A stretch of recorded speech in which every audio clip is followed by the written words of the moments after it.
So we are here today with Erik Loomis, a URI professor of history who wrote a new book called Out of Sight. Erik, tell us about your latest book. Sure. So my book's called Out of Sight, The Long and Disturbing Story of Corporations, Outsourcing, Catastrophe. And basically it is a story of a century of Americans suffering, dying on the job, living horrible lives, and this is the late 19th, early 20th century, and they're living these really awful lives. And through, and we can get into this, but through a series of reforms over the 20th century, they really seek to tame corporations, to get better working conditions, to get better wages, to stop dying on the job, to stop having their communities polluted, to stop the general exploitation of their lives that led to death, that led to mayhem, that led to horrifying pollution, and they succeed. I mean, a big part of the story is Americans in the 20th century, we succeed in taming corporations. We create the middle class. We create a safe and clean environment for most of us to live in. Yeah. And then corporations figure out how to escape this.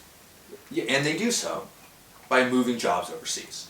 They do so by taking the jobs that had created the middle class in the United States and sending them to Mexico, sending them to Guatemala, sending them to Asia, so that they could recreate the bad conditions of 100 years ago where workers died. And so I start the book by talking about the Triangle Fire, 1911. 146 workers die in New York City, and it's a horrible event, but it wasn't unknown at that time. Workers died all the time on the job. Yeah. What made it a big deal was that the workers died in New York City. They died where people could see them, right? They were not out of sight. They died literally. The sweatshop where the Triangle Fire took place was a fashionable neighborhood of New York City. It was a nice day, people were walking around, all of a sudden this fire breaks out. And as a result of that, what happens is that you have major improvements because middle class people get outraged about what's happening to the people literally making their clothes, and they're watching the people making their clothes die. Yeah. And so what happens is that they begin to organize around workplace safety, fire safety, worker rights, and these sorts of things. And that starts this process of Americans taming this corporate behavior. But the book ends by talking about what happened in 2013 at the Rana Plaza in Bangladesh, where over 1,100 workers died in the same industry, textile industry, the same system of labor, this sort of subcontracted, short contract labor where a clothing company wants a particular fashion, it has to be produced overnight, with young women who don't have access to unions, with terrible workplace safety. The factory literally collapses on them. So overall, but the big difference between 1911 and 2013 is that nobody sees it. Right. We can't even find Bangladesh on a map. We're not going to see these workers die. It's a story in the newspaper for a couple of days, maybe a couple of weeks, but no more than that. And so it goes on. This is an intentional move by corporations in order to get away from union contracts, get away from environmental regulations, move it overseas. They can recreate the bad old days, undermine the middle class here, increase their profits, and force the burden of global production onto the world's poorest workers who don't have the ability to reach out to the middle class like the workers of Triangle did to improve their lives, at least for those of the survivors. In those two stories, they kind of tell the story of the title of the book, Out of Sight. Tell me why you chose to name your book Out of Sight. Yeah, because literally, that is the corporate goal, right? When production is in the United States,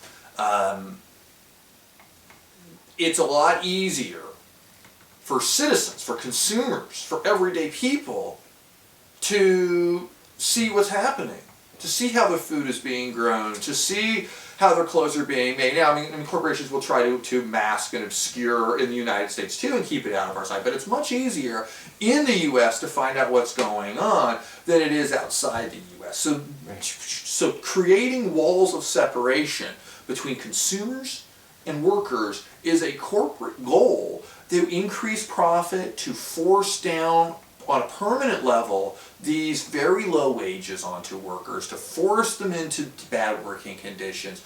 And so long as the consumer is not knowledgeable about what's going on, which they're not going to be if it's in Bangladesh, there's only so much the workers themselves can do. Workers in Bangladesh are protesting over this, but but what do they, what does Nike care about them? What does Walmart care about them? What does the Gap care about them? They're not a real big enough power And in fact, the Bangladeshi parliament is dominated by these textile subcontractors, right? The owners of these factories themselves are in the Bangladeshi parliament. And so there's no way these workers can access their own political power. They don't have political power in their home country. They have a workers' movement. Their organizers get killed. And there's only very few people in the United States who are paying attention. There's certainly not enough to make it a big political movement. So it's a problem, and the more we can know about what's happening in global production, the more we can do to ensure that the products that we're making are not made with child labor, or not made with slave labor, or not made from workers whose factories are collapsing on. And those are standards that we should have, and we should hold our corporations to, no matter where they site their production. There's kind of this odd isolationist benefit to exporting kind of the bad parts of industrialization to America. How do you feel about that? I mean, we're kind of freeing ourselves from triangle fires here in the United States if they happen in Bangladesh. Well, I guess the answer to that is that there's no reason anybody has to have a triangle fire. Right? There's no reason you have to have bad working conditions. I mean, there's no reason for that. I mean, when we saw this, and from the beginning of the 1930s with the successful unionization of the American workforce during the New Deal, and continuing really through into the 1970s, was a period where American workers were getting a bigger piece of the pie, where workers were dying on the job less and less, where workers themselves were demanding safer workplaces, and promoting the creation of OSHA and the EPA and other agencies that are going to ensure that Americans live decent lives, and so while workplaces are never fully safe and there's always dangers, that gets significantly less so between the 1930s and the 1970s, and would continue to be so if we either had jobs here in the United States today, or because people in Bangladesh do need jobs, or if we ensured that American companies were held to standards no matter where they cited their production, that there were basic standards, basic human rights, worker rights that have to be followed. Whether Walmart is employing somebody themselves, or they're contracting in Mexico, or they're contracting in Bangladesh, that the standards are the same if they want to sell in the U.S. market. Now, to follow up on my question, is that one of the reasons that we're kind of allowing corporations to get away with this, because we don't have to see it, the American people don't have to see kind of the ugly side of how our clothes and our cars and our iPhones and smartphones are produced? I don't think it's that conscious. I don't think that Americans are saying, "Oh, good, we can be done with these dirty jobs." I mean, if you look at the American working class, they're so desperate for decent, well-paying jobs that they'll accept the dirty job. I mean, look at the coal miners in West Virginia, right? It's destroying their communities, but it's the only thing they have. So they want those jobs. So I don't think so. I think what's happened is that, there's a story, right, which is that the U.S. government saw that it would be good foreign policy to start exporting some of these jobs anyway, both with Mexico and with its allies during the Cold War in Asia, like South Korea and Taiwan, and those are sort of some of the first countries that began to see this, and so the U.S. government plays a role in sort of setting this up, and it becomes a way for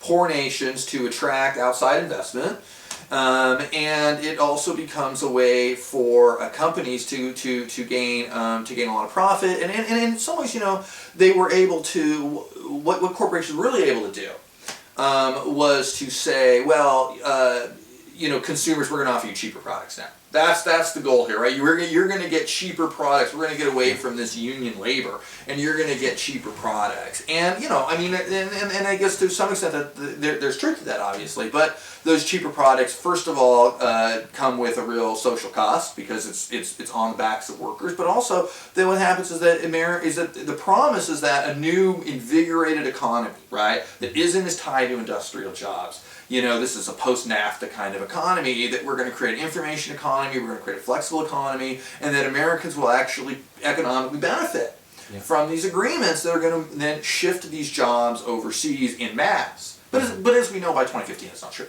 Right. As we know by 2015, what it's done is destroy the American working class, destabilize the middle class, open the door for corporations to retake over the nation like they did 100 years ago, Because the only institution that has ever developed that allows workers to have a say, an organized say, in the nation's political system, the union, has been largely destroyed. Destroyed because of this outsourcing, and every time every time a union job is outsourced, it's less money for that union to give workers a political voice in this country, which then opens, worker by worker, a vacuum of power that corporations have rushed into and are now seeking to close the deal by effectively eliminating unions entirely. And so what's actually happened is, in exporting these jobs, we've exported the American middle class. And the promises that were given about what this global economy would do for everyday Americans have proven to be total lies. And so, two-part question. Why did the American people let these corporations get away with this? Or actually, let me ask it a different way. Why do our elected officials let corporations get away with this? Why did the American people let our elected officials let corporations get away with this? I mean, one of the things about the U.S., and it's an important part of it, is the thing about America, is I think that we overstate the power of the central government, of the federal government. Mm-hmm. Because what's really happening in America is, yes, you have a federal government, in some ways it is powerful, but you have 50 state governments all competing against one another. Right, and that's always been a big part of the problem. So even as far back, I mean, as the 1880s, even as early as the 1880s, you see, for instance, there's a textile manufacturer in Massachusetts. I think it might have been in Worcester, or very near Worcester, and Massachusetts had passed some very minimal law around child labor. This company says, nope, we're out of here. And what they do is they go to Alabama, and they tell Alabama and say, look, if you repeal the law you just passed on child labor, we'll move to Alabama. Mm-hmm. And they do. And so this is always, so the ability of corporations to play governments off of one another has always been a major problem in the United States. I mean, this is something that, famously there's the 1937 Flint sit-down strike. It's a famous strike, if you follow labor history. But almost as soon as that happens, GM begins to move a lot of those jobs to plants in Buffalo, right? That they're already looking to shift jobs away, and so this is a big part of the problem. And so it wasn't that hard for corporations to simply say, you know what, we're going to start moving this overseas, especially when the U.S. government thinks it might be good foreign policy if it will make our relationships with Mexico a lot better, a valuable Cold War ally, if we allow some of these jobs to go to Mexico. So it's actually a really complicated answer, and it sort of came up on us as a nation almost overnight. I mean, it was, or just I shouldn't say not overnight, but slowly over time, it just sort of increased until all of a sudden, American power or the power of the working class was no longer there anymore. And I think that another part of it is that, let's face it, not so much here in Rhode Island, but a lot of America's always been anti-union. And so, so in a lot of states, the way to political power is to attack unions. And, that's especially true in the South, and especially true in the Midwest. And so there's always been a strong sort of set of anti-union politicians in Washington that have certainly been happy to facilitate this too. But the answer's complicated, but it's not so much about letting why, as so much as it just sort of happened without us knowing it, and now we have to deal with the consequences, which are dramatic. Whoa, I'm so glad I got that out. So, you said this kind of happened slowly over time. What were kind of those first building blocks of this globalization that's doing us harm? As early, again, the story told from the 1880s is you can already see those little bits of it developing, 1920s, with things like the Triangle Fire. These textile manufacturers are saying, because the workers at Triangle, they're mostly Jewish, they're immigrants, they bring traditions of socialism with them from Europe, and this tradition of socialism these immigrants bring over really invigorates the American labor movement, right? And this scares these manufacturers, and so they start moving to places like North Carolina and Georgia, where you don't have immigrant populations at all. You have traditional conservative white communities that you can hire that are going to be resistant to unionization ideas. Not fully, as it turns out, but it was a successful move to them. And as early as the 30s, they're starting to move some production to Puerto Rico. for similar reasons, But the real key moment is the border industrialization project in 1965, where what had happened is Mexico was very poor, and Mexico had a very fraught relationship with the United States for a long, long time. And between 1942 and 1964, Mexico has an agreement with the United States called the Bracero Program, where laborers are going to come up from Mexico and work on temporary contracts in the United States, largely in agriculture, but not entirely. But the Bracero Program didn't work out very well, in part because these workers had no rights. In fact, Mexico had to intervene and would not allow workers to work in Texas because they were treated so poorly in Texas in such terrible conditions that they just wouldn't even allow them to work there. And so they canceled in '64, and the new plan in 1965 says rather than export our laborers, let's import some of these jobs. And so they create this border zone along the U.S.-Mexico border that begins to attract things like electronics manufacturers to build just across the border where they still have access to American transportation markets. But the labor is going to be much, much cheaper. And this is really the key moment here. Because, the government's fine with it. It stabilizes relationships with Mexico at a very fraught time when, Cuba has just had a revolution. Che Guevara is out gallivanting around Bolivia. You have revolutionary movements in Central America. And we need, from the perspective of the Johnson administration, who's fighting this Cold War and hot war in Vietnam, we need stability in Mexico. So for the Johnson administration, great, right? This will make us stronger with Mexico. Corporations are moving down there, they find it very successful because the wages are low. At the same time, the U.S. is creating new environmental legislation, new workplace safety legislation, OSHA gets created, the EPA gets created, Clean Air Acts are getting passed, and corporations begin to realize, hey, we can start to escape this by taking advantage of this Mexican border industrialization program. And so that's the key moment right there when that really begins. And people will sort of say NAFTA, point at NAFTA. But by the time NAFTA gets passed, this game is far, far into the second half. Yeah. Right? The game is already underway. NAFTA certainly makes it worse. Yeah. But NAFTA is just one more step on that road. The border industrialization project in 1965, that's the big transition, which just didn't even get very much attention in the United States at the time, because it just didn't seem like a big deal.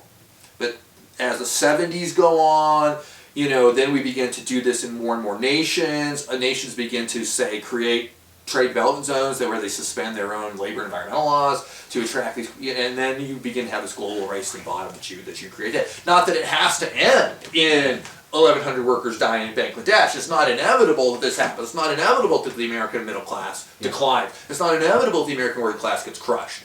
But that's in fact what happens. But there are ways to fix those problems. It sounds to me like the story of your latest book is the story of globalization and what went wrong with it. Yeah, it's the story of it's multiple stories, right? It's the story of globalization and how could it be done better. Right? Because, the jobs are not all coming back. It's the idea that we're going to bring all these jobs back. It's not going to happen. Right? We're too far along that road. But I love that. Your book offers some solutions. Yeah, the idea is that we have to then, we have to create, unions always talking about labor solidarity globally. It's really hard to do it. Yeah. Right? Unions aren't very good at having solidarity with each other in the same city, right? Or even different locals. And so it really is hard to create global labor solidarity, especially when you have this mentality, and it's a very understandable mentality, right? That why is this Mexican person stealing my job? Yep. Okay, well, first of all, the job you have is probably stolen from some other factory that had unionized 30 years earlier, right? So you're just part of a longer story there. Okay, and now it's happening to you. But secondly, it's not the Mexican worker's fault. It's not the Bangladeshi worker's fault. The fault is the corporation, right? But the corporation is able to easily escape that. And so I think that what we have to do, ultimately, is work to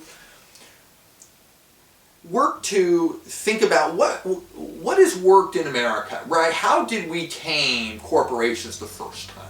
Okay? How did we create a regulatory structure through labor law, through environmental law, in order to through consumer law, anti-monopoly, all these different legal regimes created in the 20th century that creates the middle class, that forces corporations to act responsibly, that even forces. I mean, every now and then you see somebody quoting some corporate leader from 1955 saying, "Oh, we're partners with unions." No, they weren't.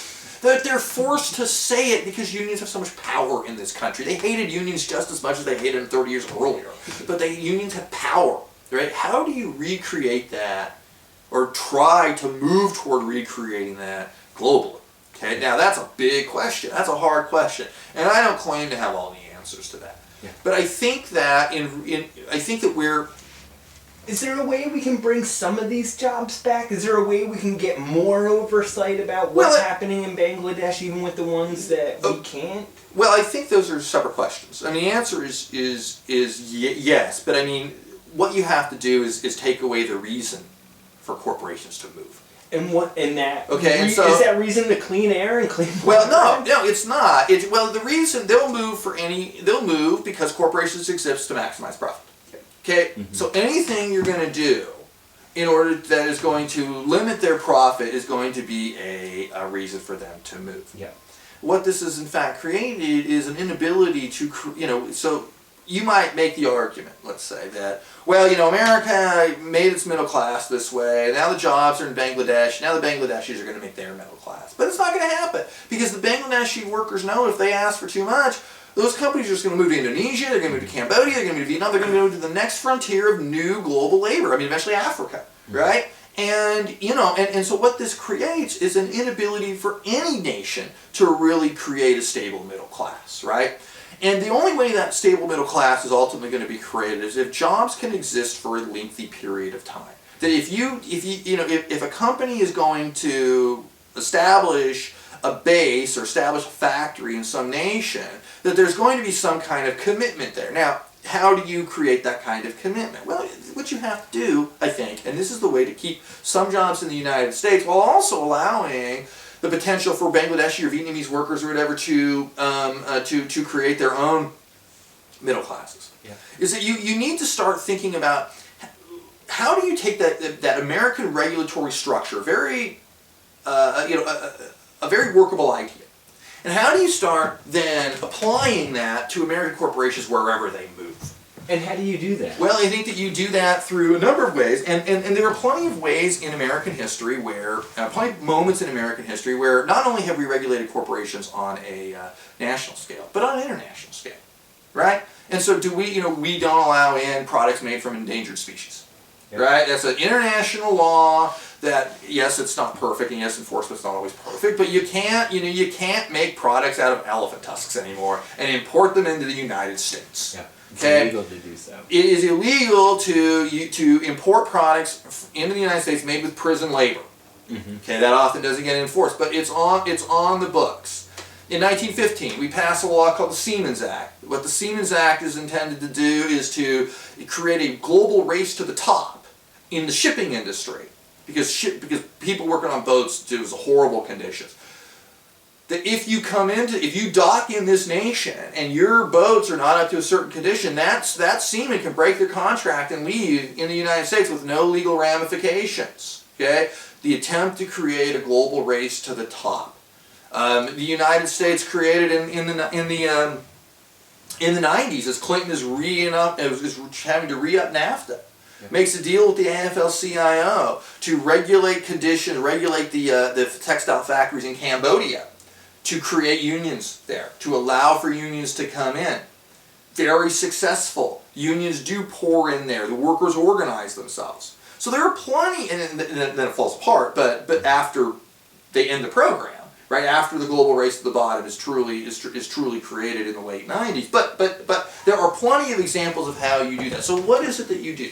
Right? I think that we have to say, as citizens, these are the standards that we want to hold corporations to, around pollution, around worker rights, around pay, around workplace safety, and that we have to create a regulatory structure. Not that different. This is not some radical idea. It's not that different than the other regulatory structures that we've created to allow enforcement of goods that are being imported into the United States from American companies, no matter where they're sited. Okay, and so what would that, what does that look like? I mean, it might sound utopian, but it really is not. It's simply applying a regulatory structure, and in fact, in the Trans-Pacific Partnership, right, this new trade agreement that is bad in many, many ways, that President Obama has supported, and it's going to bring 12 nations around the Pacific together in a new agreement that is just going to make the problem worse. But there's a part of this new agreement is something called the Investor-State Dispute Courts. Investor-State Dispute Settlement Courts, or ISDS courts. The Investor-State Dispute Settlement. Now, these are potentially very scary, but I want to suggest how they can be used in a different way. These courts allow corporations to bring lawsuits against nations that are part of trade agreements, that pass laws that would limit the corporate profit of that, limit the profit of that corporation. What do I mean? They already exist in some forms. So Philip Morris, the U.S. tobacco company, is presently suing Paraguay for implementing new anti-tobacco legislation because it's going to cut down their future profits.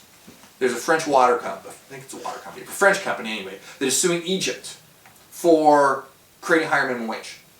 Saying that you have to then, if you're going to create that higher minimum wage, but then you, the Egyptian government, has to reimburse us our future profits. These are lawsuits in that TPP court. These investor states. Well, the investor state dispute settlement courts already exist outside of this, right? These are kind of these international law courts that don't have any real accountability to anybody.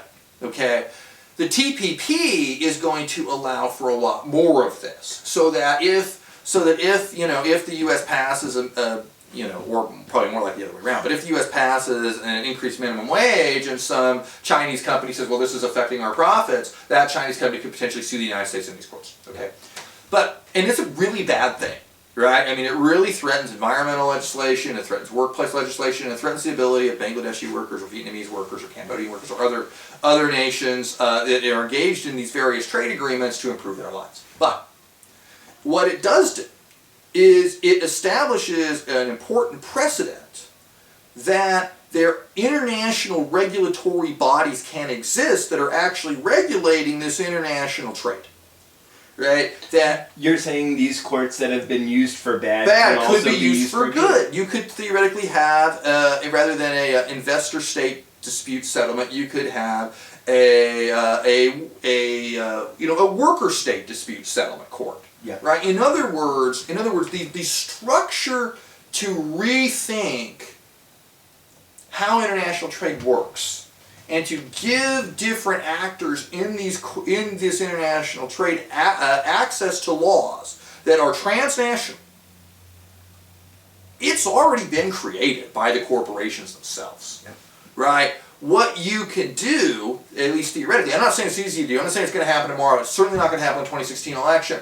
But I think that as we begin to think about how are we going to rebuild the working class, how are we going to rebuild the middle class, how are we going to create solidarity with workers overseas, is to create these international standards that then we can bring Walmart to court to sue them because their goods are produced in a factory that kills 1,100 workers. That there needs to be financial obligations no matter where a corporation goes, and no matter how they choose to produce it, whether it's produce their goods themselves or subcontracting it, that they are responsible for what happens with their goods, and that they can be held legally and financially responsible for that through a court system that would recreate something that looks like a meaningful regulatory state on a global scale.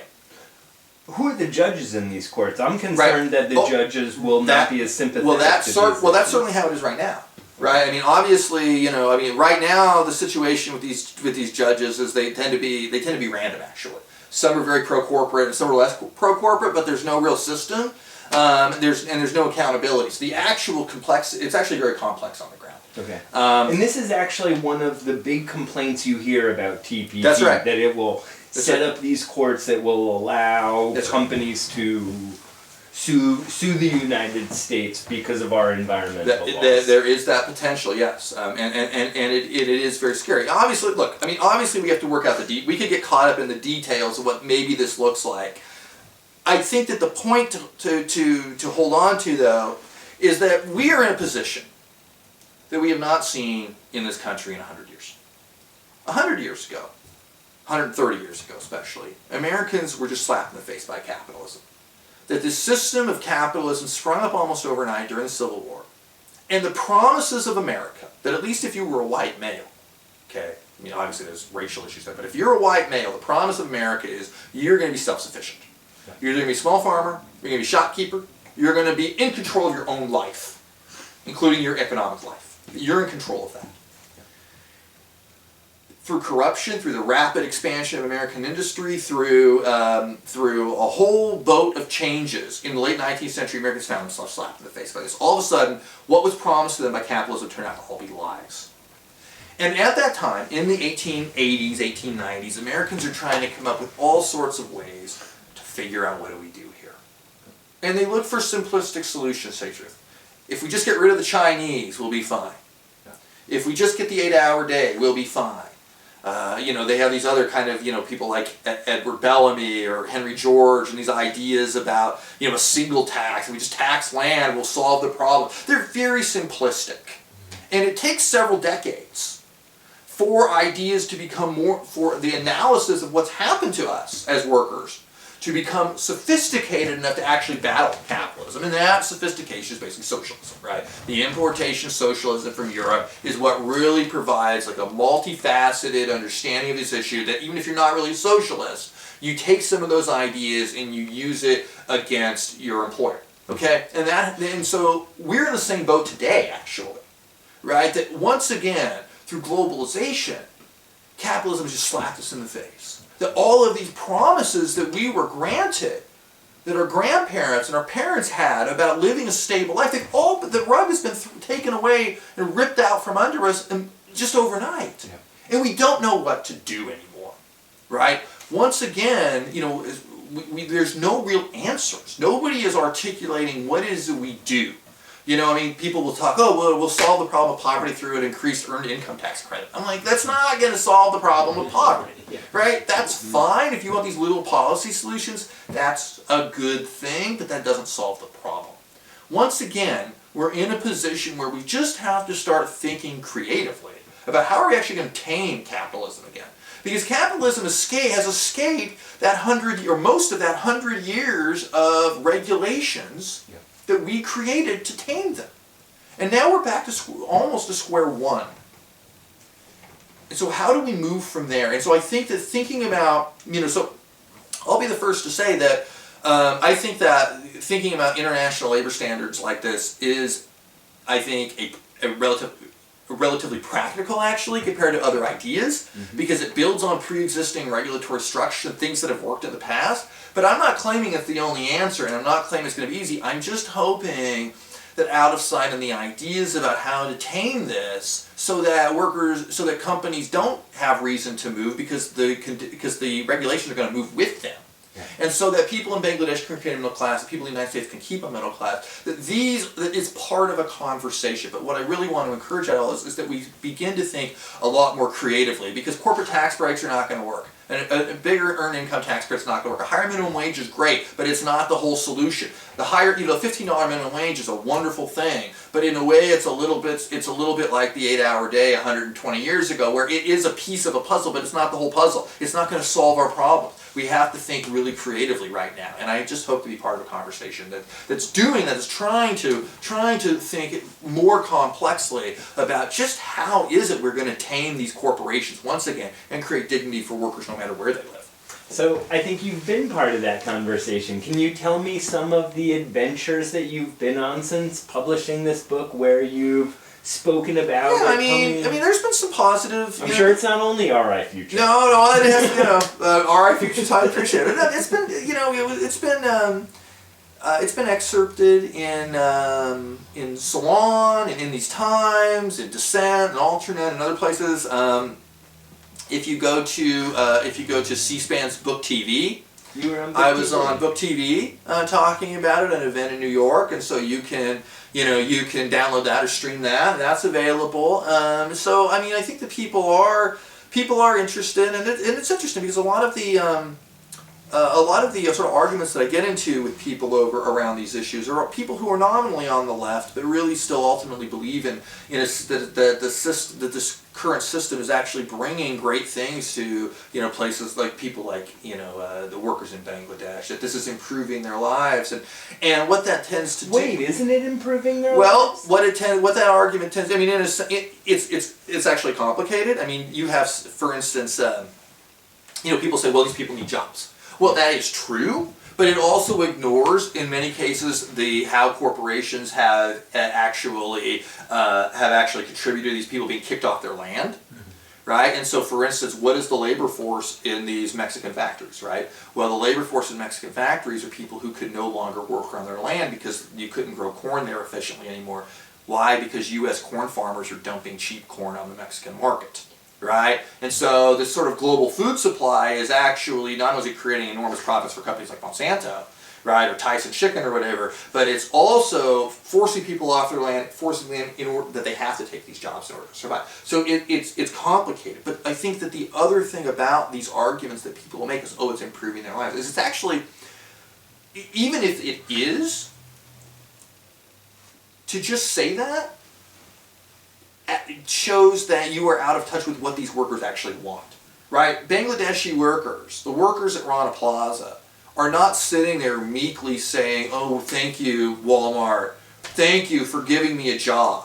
That's not what they're saying. What they're saying is, our lives are terrible, and we need to improve them. And they're saying, we need to form unions, and they're trying to form unions. And then they're getting killed in doing so. The union leaders are getting murdered by the same people who own the factories, right? And so, you have to, if you're claiming that, what we're doing is so great for these people of the developing world, you have to think of yourself as you need to take the work to understand what the people of the developing world are actually wanting, right? I mean, Vietnam, the Vietnamese labor movement, for instance, Vietnam is part of the Trans-Pacific Partnership. And everybody says, oh, this global trade regime, it's going to help us to, turn Vietnam into, a success story. But the Vietnamese labor movement itself opposes the Trans-Pacific Partnership because it says it will make it much harder for them themselves to reform their own labor conditions in their country. That their unions will be hurt by this Trans-Pacific Partnership. You have farmers in Mexico who are saying, in the southern state of Oaxaca in Mexico, you have farmers demanding the right to stay at home. There's a right to stay at home movement. Because they don't want to go to the factories. They don't want to become undocumented workers in the United States. They want to stay in Oaxaca and farm, but they can't because of this global economic system. And so you have to, if you're going to say this helps them, then you have to be willing to engage the problems as they articulate them. And I think that my book does that because it tries to build on what the people of Bangladesh actually want themselves, not what I think in the United States is good for you in Bangladesh. And I think that's a really important point too. Is globalization... What time is it? Oh, it's 3:34. We may need to make sure this guy's on there. Oh, okay. Man, I got so much more. Hey, give me just a minute. Oh, Give me just 1 minute. He's waiting for us. Okay, sorry. Student? Yeah. Yeah. So, and I gotta mute him. So if you got like a final thing you want to ask, let's go ahead. This has been great. So yeah, let's do a quick thing on the TPP. I just want to kind of ask you what you think about that.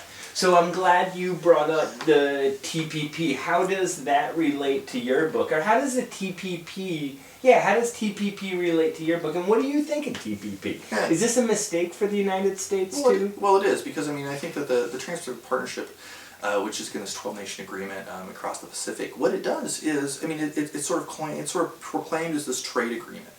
But the trade aspects of it are overrated, honestly. I mean, companies can already move wherever they want to move. Right. What it really is a corporate rights agreement. Right? What it really is doing is granting pharmaceutical companies the rights to monopoly over medicine. What it's really doing is granting, U.S. companies the rights over, vastly expanding patent rights, for instance. I mean, and what it's really doing through these investor-state dispute settlement courts is creating an extra legal system where corporations can get around global law. It could get around national law, and I think that so I think that these things are all very problematic. But it gets back to, and it's certainly not good for American workers. I mean, it's not at all. But it gets back to, I think, the key point of that here is a situation through things like the TPP and through things like the investor-state dispute settlement courts, where companies have escaped national law, but we as workers, as citizens, as consumers, we're stuck in our national law. Right? We have to either bring corporations back under national law, or we have to create the international law of our own if we're going to meet corporations on an equal playing field. So long as they're above national law and we're stuck in national law, and they're taking advantage of our national law by playing nations off against one another, then we lose. We have to create international frameworks if we are going to protect our middle class as well as help the people of Bangladesh or Cambodia or Guatemala improve their lives. And why is it that it's always, why do we see Democrats supporting these so-called free trade deals? Why was it Bill Clinton who pushed NAFTA? Why is it Barack Obama? I think that the power of the power of neoliberal economics is strong, right? I mean, that's been, that has been the orthodoxy since really the 70s and 80s. Reagan brought this in, but it had been power, it was already growing in power before that. And it was, people like Larry Summers, who's of course a close advisor with Clinton and Obama, who famously said that there's not enough toxic waste in Africa and we should export more of it there because they're poor. These are the kind of leaders that are in there. Now, I do think there's a pushback, right? I think that that there's been more of a resistance to the TPP than I would have thought. I think that things like Occupy and other movements are really beginning to say, Americans are increasingly not trusting these economic elites anymore. But unfortunately, President Obama really believes in it, and I think that that's a huge problem. But the fact that Hillary Clinton will not come out and support it directly, even though she probably does, is a sign that there is significant discontent. Even though, if you compare it to NAFTA, 20 years ago, unions are so much weaker now. It's not unions necessarily leading this anti-TPP thing; they're a part of it, but they're not. They don't have the money that they did 20 years ago. Everyday citizens are like, I don't know about this. And I think that's an important sign. So I think there is a pushback because it doesn't work for Americans. It works unless you're a corporation. Right? It works if you're a CEO, it works if you're a shareholder, that's great. But if you're an everyday person, it doesn't work. Okay, one final question. I'm curious if you have a candidate for president yet. No, and I don't think it matters very much.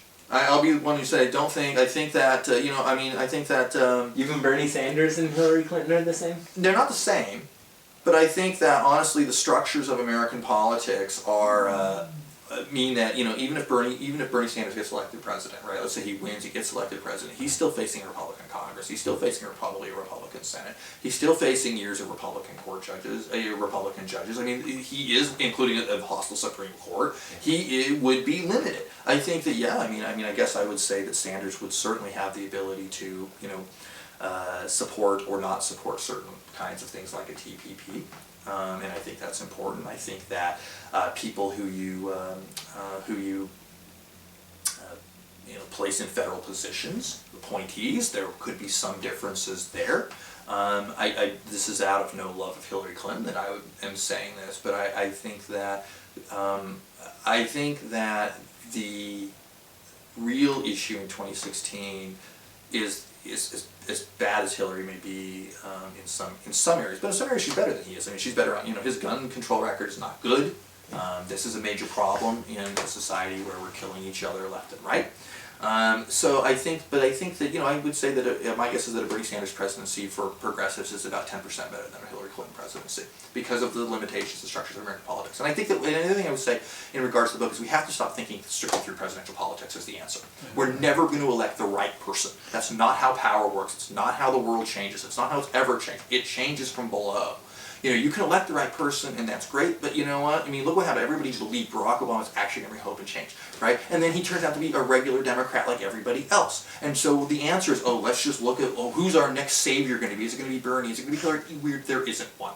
There is no savior, and there never will be. It has to come through or people organizing on the ground to create change. You're already seeing that, right? I mean, the fight for $15 an hour in minimum wage, it's already moving even the worst kind of Democrats like Andrew Cuomo to begin to make changes. I mean, the minimum wage, because people are organized around this, the minimum wage passes by large margins in 2014 in states like Arkansas and Nebraska, who then are electing these horribly right-wing legislators. But people believe in this stuff. That's where the change is going to come from, not through the presidency. So, I mean, I think people can work on that if they want to. But for me, I'm gonna try to stay focused on these larger global issues, as well as when the rubber meets the road in 2016 is defeating the Republican Party, who actually wants to bring us back, literally bring us back to the era of the 1890s, and we don't want that. And this is but a small preview of the things that we'll discuss on November 18th at AS220 when we're hosting a book event for Out of Sight. Yeah. We hope to see all the RI Future readers there then. I definitely hope to see you there and answer any questions that you have. So. Awesome. Thanks a lot, Eric. Yep, Thanks thank for your you. time.